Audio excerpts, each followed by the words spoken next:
Raphael H. Plunkett. The H is for Hilden. I'm named after my grandmother, Hilda. I am Hetty's baby, Hilda's grandbaby, and Lavinia's great-grandbaby. And that's as far back as I can go. And I'm trying to pursue more information, more information and more knowledge. I guess I would say I'm a lifelong volunteer. I'm a cousin, a sister, a friend, a wife, a mother, a granddaughter, a grandmother, and a really good neighbor, all in, I guess, that order.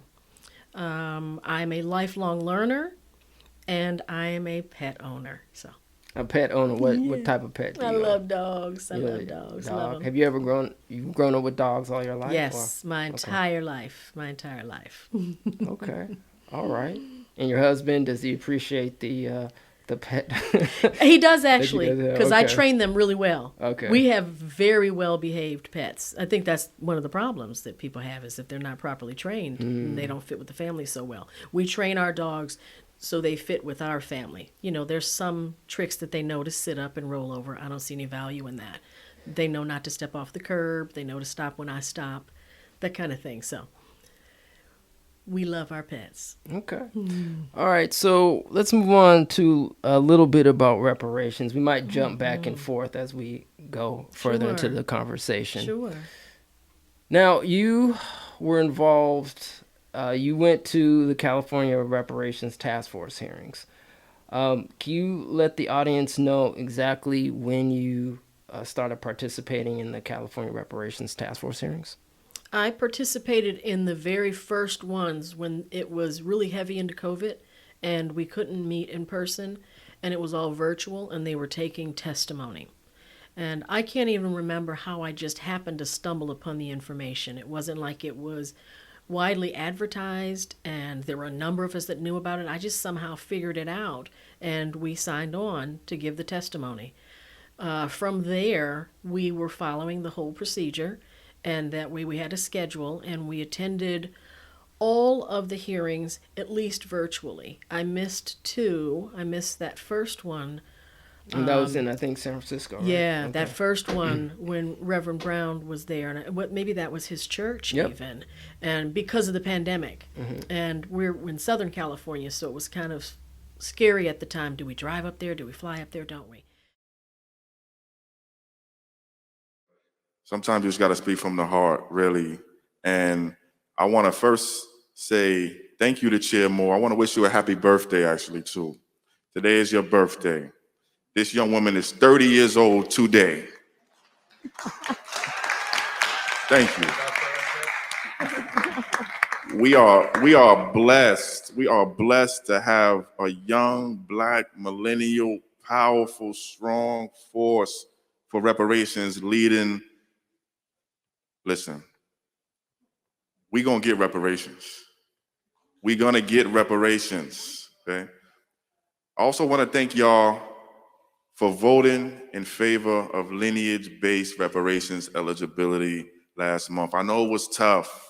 But it was the right thing to do. And then I missed one hearing in person because I was in Japan visiting my son and his family. But we attended everyone virtually. Okay. And so we talked about the California Reparations Task Force. So how did you, if you can, I know you said you can't exactly remember how you came across the California Reparations Task Force, but how did you come across reparations, kind of the movement, what was going on at that particular time? Was it through the California Reparations Task Force, or was it through some other means? I think that it would have to be credited to my grandfather. Granddaddy used to tell us about reparations all the time. And he and his wife were homeowners in Chicago. That home is still in the family, by the way. We take a lot of pride in that. And they worked hard. They did everything they were supposed to, and the American dream didn't quite pan out for them as they were led to believe. And he was always very clear about the inconsistencies, the downright unfairness of our system. Granddaddy used to tell me too, when I had Tabitha, he would tell me, I lived in Chicago, and I would have to take her to Cook County Hospital. That was the free hospital at the time. And Granddaddy heard about that one point, and he said, baby, don't take her to the free clinic. Don't take her to that free clinic. He was very adamant about that. And anytime I had to take her in for her wellness checkups, thankfully she was a really healthy child, I would have to assure him that we were going to the doctor. I think he had Tuskegee connections. I think that Tuskegee is the one that we know about, and that there are probably others. And that's what I was hearing from Granddaddy. So just to know that lets you know kind of some of the things that I would hear from him just in passing. You know, he would tell you, watch out for this. If you go there, watch out for that type of person. Watch out for this. And that's all because of what he experienced in his life. They came from Tennessee and Greenville, Mississippi, and part of the Great Northern Migration, and settled there on the west side of Chicago. And that's where he lived out his life. And he ultimately passed there. In all that time, he made it clear to us that there were a lot of injustices, a lot of things that we had to contend with that other people didn't have to contend with, that we had to put in extra special effort and others didn't, and then we still couldn't necessarily expect what they got for their minimal efforts. So I think that that was the beginnings of understanding a lot of reparations for me. Just the whole familial thing, hearing my elders talk about some of those issues. So you were, please correct me, so you were born and raised in Chicago? Yes, I was. Okay, born and raised in Chicago. Mm-hmm. So are you up to date kind of what's going on with Chicago and the political climate that's happening right now? Yeah, and it feels unfortunately so familiar. It's just so, it's always been this way in Chicago. Having numerous family members incarcerated, failures in the educational system, and the majority of the working elders in my life were educators.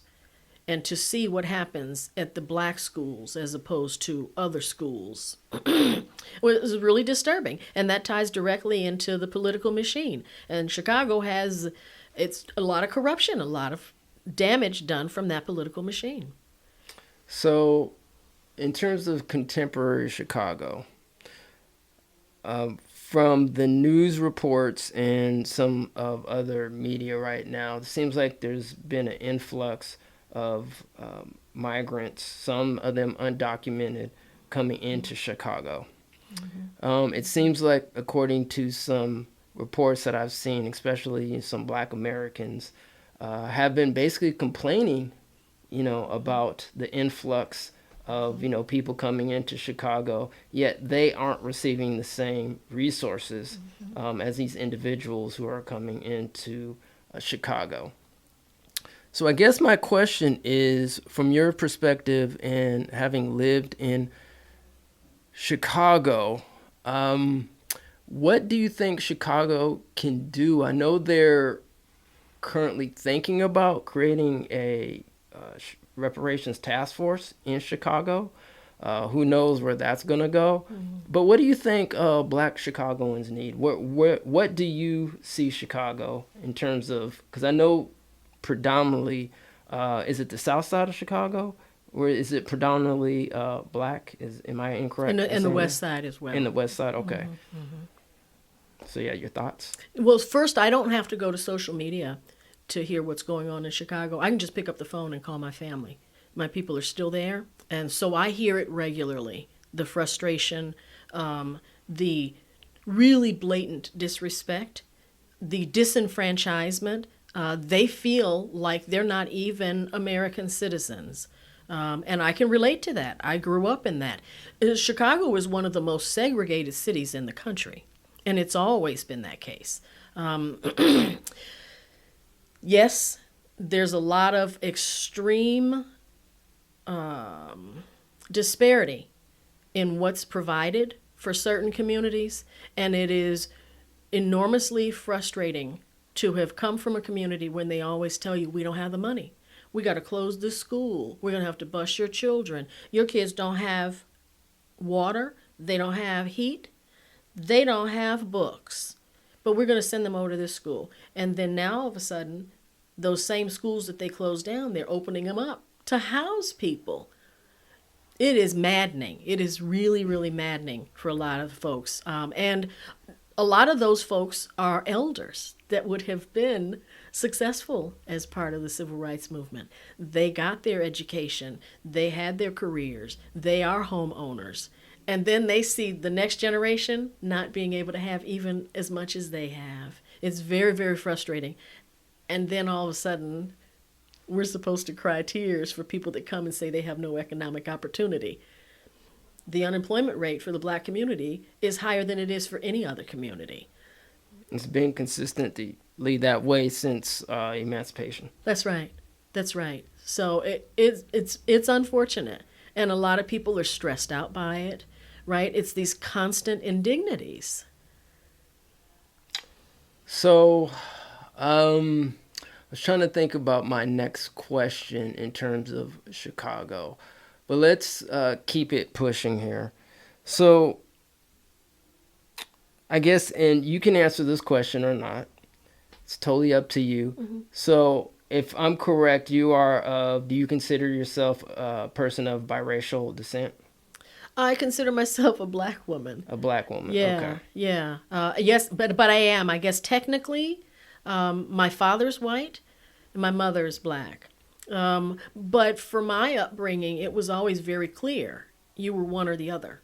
Right? We never had any of that, and we didn't have much to do with the white side. And the people that embraced me, loved me, and protected me were the Black people. I guess the other thing I would say on that is, I'm trying to think how to put that.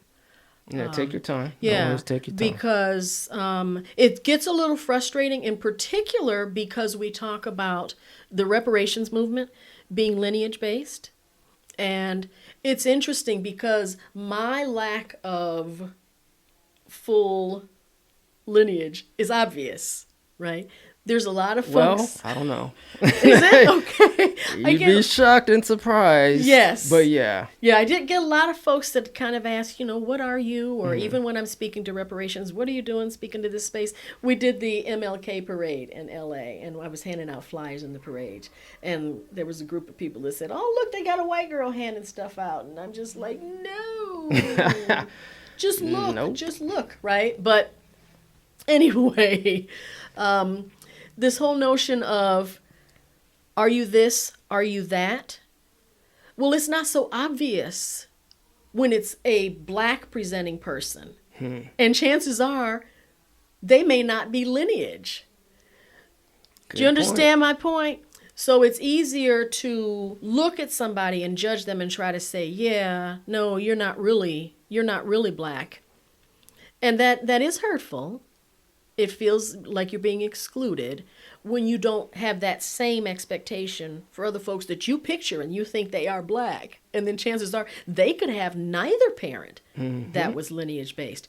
And then the other thing that's particularly frustrating for me is that we come in all colors in our families.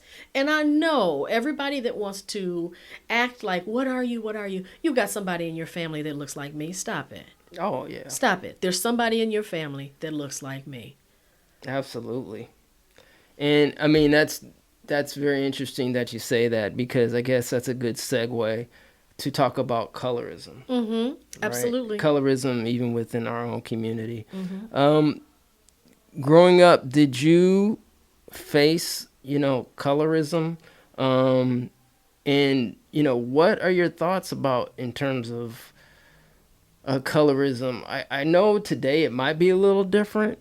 Even with me, growing up, in the 80s, it was a little different than, especially, I'd probably say even like the 40s and 50s, where colorism was real big, especially when you had the bougie class and the quote unquote, blue blood, blue vein people, the garbage bag, are you lighter? Right, the paper bags, right, the paper bag things.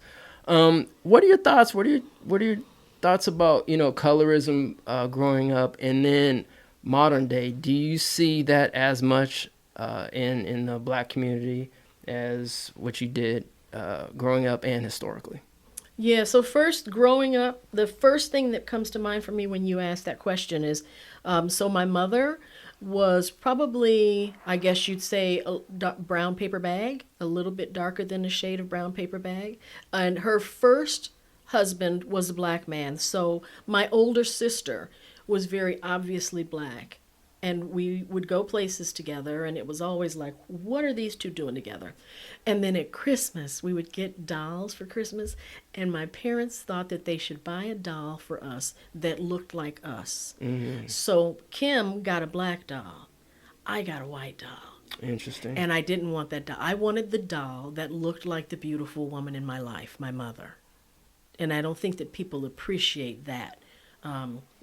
So needless to say, when I'm in the store, if I see any black dolls, I buy everything black I can because, for one, that's not going to sit on the shelf for me. And then, two, my grandchildren have all kinds of books and figures and everything else because I think that representation is really important. And they are all different shades, so I want them to see all kinds of different things to choose from that they connect with.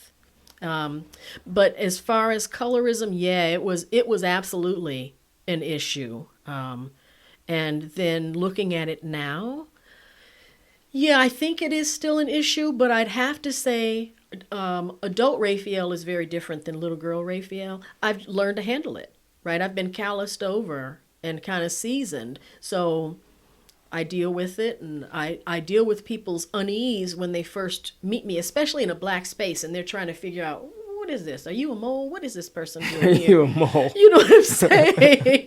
You're just trying to get the goods, and then they're like, oh, no, I know who she is. Or I somehow pass some initiation, and then it's like, oh, you are one of us. Do you know what I'm saying? But I don't lament over it as much as I did as a little girl, because I guess I didn't understand it. I understand it now. But that takes me all the way back to that doll. I saw the beauty in black women, not trying to see European standards. I was surrounded by really, really beautiful black women of all different shapes, sizes, and colors, and I always wanted that for myself. Now, kind of staying on that theme, now we talked about the black side, right? Mm-hmm. Now, in terms of the white side, did you get any feedback or pushback from the white community at all in terms of growing up? Or was it because, you were like, oh, she's fairer skin, we're just going to kind of treat her differently than the quote-unquote darker skin? Yeah, we were the first black family to integrate our neighborhood in Maywood. It's a suburb outside of Chicago. And the only reason we were able to do that is my father was a truck driver at the time, and there was a guy at his work that was trying to sell his house. And my father had a wife, and he had just had my little brother, so he had 3 little kids, and was like, yeah, I need to buy this house. And he told the guy, I'll buy the house. I'll buy it sight unseen. And the guy thought he was getting over on him. But it really turns out that my father was getting over on him because he moved his half-black family in. And the next week when he came to work after we moved in, the guy rushed him and approached him and said, you didn't tell me your wife wasn't in? And it got to a big fight at the job, a physical fight. I remember him coming home and bruised him, and he's like, you should see the other guy. But the neighbors had contacted this guy and given him such grief for selling to a black family. Wow. And then you just started seeing people move. That white flight kicked in really, really fast. So he was doing that to provide for his family. And we had to be in the suburbs in that area. We couldn't be in the suburbs where his family lived because that was very clearly, I don't know if you know kind of the history of Cermak. No, I don't. Oak Lawn, those kinds of things. There was a lot of Klan marches there, and a lot of that same energy is there to this day. It's familial, it's historical, it hasn't changed. So we never moved into that type of a neighborhood, but we made do where we were, and then very soon it was a black community, And we had black neighbors and lots of little black kids running around, and the whole neighborhood changed. But no, I didn't have a whole lot to do with my paternal grandparents. It would maybe a holiday or two around the year. You'd go and visit them, but it was, let's go in the back door. Hurry up, rush from the car so the neighbors don't see, that kind of thing. And when we got old enough and didn't have a choice to do it, we certainly didn't go. Mm-hmm. And as an adult, I'll have you know, I took my grandson, Marshall, to go and see my father. I wanted him to know who his great-grandfather was. And we parked down the street and walked down that entire block, and we went in the front door. Let everybody in this neighborhood see us. Well, there you go. So, in terms of coming out to California, how did you get out to California? So Joe and I were dating, and we had gotten engaged, and we planned to get married in Chicago, and we were going to have a reception around the Buckingham Fountain. So anybody that's from Chicago knows Buckingham Fountain down at the lake, and it's really just a lovely big open space. But then the company that we both worked with, Helene Curtis, they needed to move out to City of Industry. And so they asked it to be a temporary move, and we came out and thought it was going to be a temporary move, but I got to California, and I missed the seasons, but I would never go back. I would never go back to live. I go back to visit, but it's just too beautiful here in California. So how long have you lived in here in California? It's been almost 30 years now. 30 years? Wow. Yeah. Okay. Yeah. So I guess I'm a Californian now? Probably, yeah. I'd say so. I mean, I'm sure, did you ever do the reparations calculator at all? Yes. You did? yes. Nice little change, huh? Chunk of That's change, right. Right?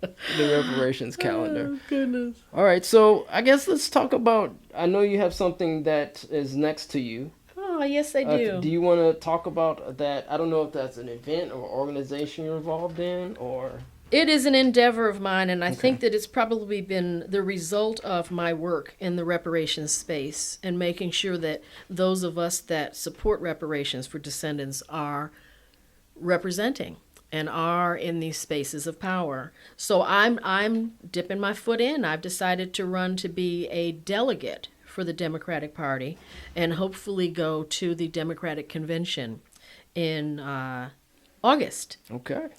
And I'm running with a slate, and I'm hoping that we'll be able to represent and know that you have somebody there that believes in this movement. All right. So can you explain to the audience and the viewership, what is a delegate? So it's new to me also. I'm just learning this.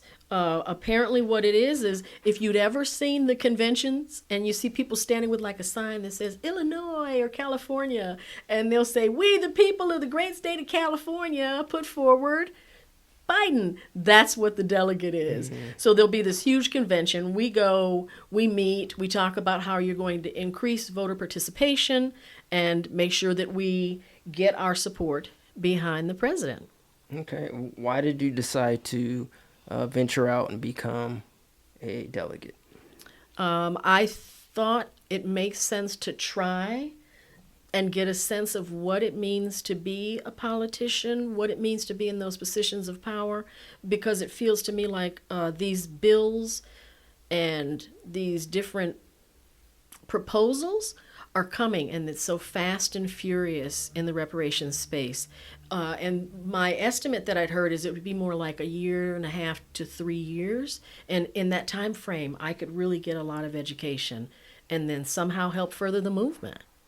All right. So we'll wrap it up here soon because I know it's been a busy day for you. Yes. It's been a huge, busy day. But I also want to talk about documentaries. Mm-hmm. I want to get your take, first of all, on Reparations Now, the documentary produced by Emin the Mass Media Group. Can you give us your thoughts on us? Because I know you've definitely been a huge supporter of us, and we always greatly appreciate you. So can you tell the people who haven't seen it just if it impacted you, how it impacted you, and, I would suggest people to see it. But, yeah, I just want to get your thoughts and take on it.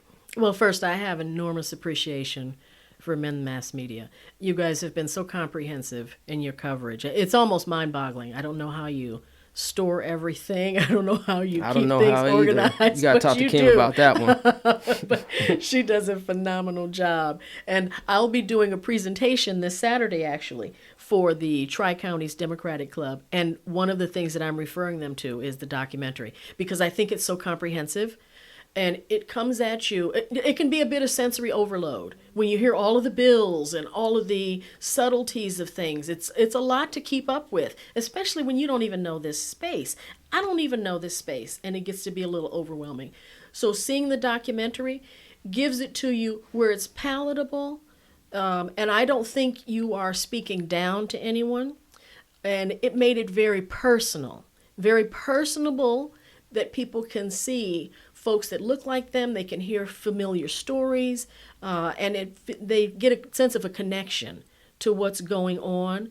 And then they can start thinking, oh, because let me tell you, what happened in this reparations space, what it did is it validated a lot of experiences for me, right? That a lot of those, like I said early on, I have a number of family members that are incarcerated. That's not a familial failing. That's a system-wide attack. That was planned, right? I can see it with the black family. I see an absence of it with the white side, right? That's a system. That's not people failing. When you don't have a factor to make mistakes as a young adolescent who happens to be black, and then you see all of the other foolishness that others can get away with, that's a system. So part of the reparations space has been cathartic for me, understanding that a lot of the other things that happened in the family, you think that's dysfunctional or who did wrong on this. And you have to sit back now as an adult and realize, what did that family member go through? And they did what they were supposed to. They worked hard. They were good parents. They played by the rules. They followed the laws. And then somehow some really sinister stuff still happened to them. That's a system that has targeted us. So reparations really validated that for me, and it released some of that anger. And I enjoy actually talking to my elders, even though in a lot of cases they don't want to talk about some of the things that they've been through. If I tell them some of the things that are happening in the reparations space, they'll ask a couple more questions, and maybe they'll give you a little information. But it seems that they're feeling some of that same thing that I had, this realization that, oh, I wasn't a complete goofball. I didn't completely do this stuff on my own. So that's the first thing that really has hit me in the reparations space. The other part of it would be, let me know what the other part of your question is there. Yeah, no, I was just in terms of for the documentary. Yeah, just like the impact, because I know, and then I'm gonna segue to the documentary that you're featured in. But yeah, I think I was just trying to get some feedback, just in terms of, because you've been a huge supporter of this reparation space. And I was just trying to think, because you have been such a huge supporter, I just wanted to, just to kind of get your understanding, because like this was the documentary, and a lot of stuff that we do is community based, right? We're very into the community. And I guess segueing into the documentary that you were featured in, I guess let's go there since we're there. And I kind of want to get a sense of the two different documentaries, because we're more grassroots, and I think the other one was produced by ABC. Yes. So one, I guess, would be the first question. Can you explain to the audience or the viewership the documentary that you were in, and how did you get involved in that documentary? Okay. So I was involved in that one because I happened to be at one of the hearings, and this young man saw me looking at the exhibit. They had like a museum exhibit out in the lobby, And I was looking at that, and we just kind of started talking about the exhibit. And then he asked, "Can I interview?" And I was like, "Sure." I had no idea who he was, and he and his cameraman were really very pleasant, and it was an interesting time, and I kind of went off and finished the day. And it was just recently that I came home and there was a message on the machine, and he said, I met you a number of months back, and you talked about your mother, your grandmother, and your great-grandmother, and I wonder if I can include you in the documentary. And I thought, sure, that'd be great. And we connected, and he asked for photos, that would be really impactful, and I, as the family historian, had the photos and shared the photos with him. And I've gotten really good feedback. I've heard from a number of people that have seen it.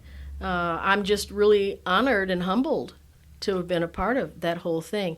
I thought the two documentaries were very different, though. His really focused on a couple of families in particular, and it did give you an overview.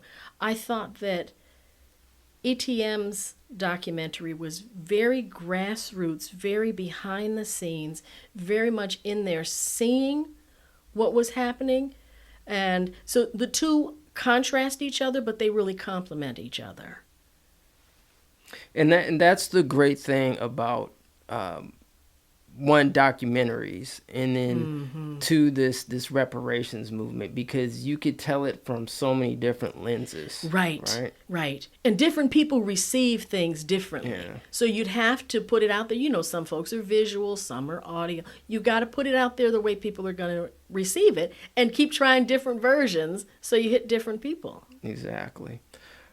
All right, so I think that pretty much concludes it. But before we go, I know you've been also a heavy contributor, and you have a beautiful voice. I've said this behind the scenes, Raphael should be a voiceover artist, in my humble opinion. But can you tell us your involvement with the Coalition for a Just and Equitable California, the CJEC readings that happens every Thursday? Just your involvement in it and how that has impacted you. And I guess you're also having some relatives also involved in the readings too. Is that correct? That is absolutely correct. So I have been a volunteer reader for about 38 years. And let me toot my own horn. I was just Toot it. I was just honored at my hometown as being the Adult Volunteer of the Year. Congratulations. Thank you very much.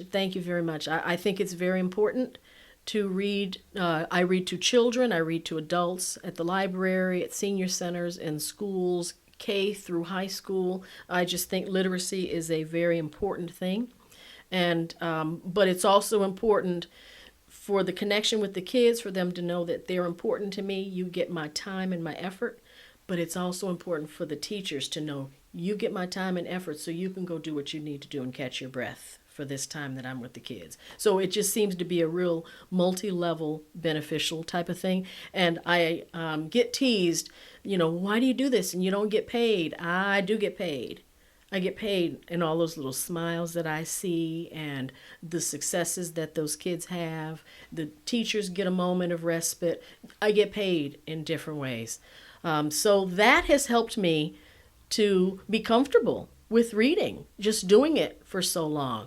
And when CJEC started talking about reading the report to make it accessible to people, because not everybody's going to have the time or the desire after you've been reading all kinds of things at work and helping with homework and then read this too. So we decided, let's do like the audiobook. You can clean your house and listen. You can do chores and listen while you're doing the things that you need to do, or even chilling out. So I decided to do that, and I read chapter 15, and it was probably 4 or 5 sessions, and really enjoyed it. I'm not sure how I got one of the long chapters like you did, Man. Boy. I just picked what was available. I never looked ahead. Maybe we both shouldn't have picked it. We could have skipped this one. Right. So the same thing has happened now with chapter 32. So I was hoping to mix it up a little bit. And in all of the volunteer reading that I do, I read at my grandchildren's school like I read at my children's school. So obviously the grandchildren know that reading's very important in our sphere. So I asked my grandchildren to join me in reading. And it was really just wonderful, just a wonderful experience. And I hope that it will inject a little bit of new energy in a very long and technical chapter, chapter 32. So you'll be able to hear my youngest granddaughter. She's 8 and she's reading, and I think it's just magical hearing her little voice. Adorable. Adorable. You don't want to miss it. Go check out CJ's YouTube page. You do not want to miss the upcoming read. That's right. And you'll hear the twins. I've got a girl and boy grand twin. You'll hear my grandson who's just turned 17, and he's just finding his young man voice. So it's really an empowering thing for all of them. And my daughter joined in with the family affair too. So, and I'm reading a portion of the chapter also. So I hope it's just going to be a little different than always hearing an adult voice, but also for the listener to know that there are young people involved in this movement. I try to take those children with me to as many of these reparations hearings as I can. It's a family affair for us because they should be the beneficiaries of it, and they should understand all of the efforts that have gone into it and why it was necessary to go through all of this. So I'm just hoping everybody enjoys it, and that chapter 32 is a little less boring than hearing just my voice for the whole thing. Well, it's definitely not boring, but we appreciate you being humble, and I'm sure we're going to definitely enjoy the young ones reading, and you doing what you're doing, you know, for the descendants, and understanding that this is their country. That's right. You know, when I mean this is their country, I'm talking about the younger generation. And that's another thing, you know, we got to start educating our kids to let them know, hey, your lineage, you built this place. That's right. You know, you have every right to be here. That's right. You have every right to be involved in legislation, the legislative process. You have every right to vote. And most importantly, you have every right to ask for your birthright, which is called reparations. That's right. So, Raphael, thank you for your time. Is there anything else you want to say? I know normally I ask people about their social media and all that other stuff, but I don't know if you're a big social media person or not. So if you do have some social media, you can say so. If not, that's all good. But if you just want to tell people also the organizations that you are all involved with. Well, sure. So like I said, I'm a volunteer reader, and that's in a number of different organizations at the local library, at the public school system. And no, I don't do a whole lot of social media that's in... Which is a good thing. Yeah, right. It's a good help. Stay off the Twitter and the X. That's right. Stay off those streets. Or be very, very mindful in what you're doing. Look at it in small doses. Exactly. Right. And but I will add to your point about making sure that our youngsters know that they have a direct connection to people who built this country, because we have so many issues with history being hidden from them, real facts, and now we have this notion of some other group built the country. Some other group is so important for our country. That's hurtful. That's damaging to them. They need to know you are tied to the people that built this country and continue to build this country. And that's it for me. All right. And you're wearing that lovely shirt, LEAP. That's right. Before we get out of here, can you explain your involvement with LEAP? Thank you so much. I appreciate that. I'm so proud to wear my new shirt. This is the Lineage Equity Advancement Project, LEAP. Yeah, and like the many acronyms that we have. We love our alphabet soup, right? So this is, we are an anchor organization with CJAC, dealing in the reparations space, and we're trying to support CJAC and so many of the other groups in this space and the Senator Bradfords as they go forward, and let other folks know. It was important for me to wear this shirt today to let other folks know there's a number of groups out here that are following this and that support these movements. And you guys are predominantly located in Southern California, is that correct? That's correct. Predominantly in LA. We are out in the Inland Empire where I'm at, and but we're certainly virtual. All righty. Well, thank you for your time, and I guess we'll see you when we see you. We'll see you when we see you. Thank you.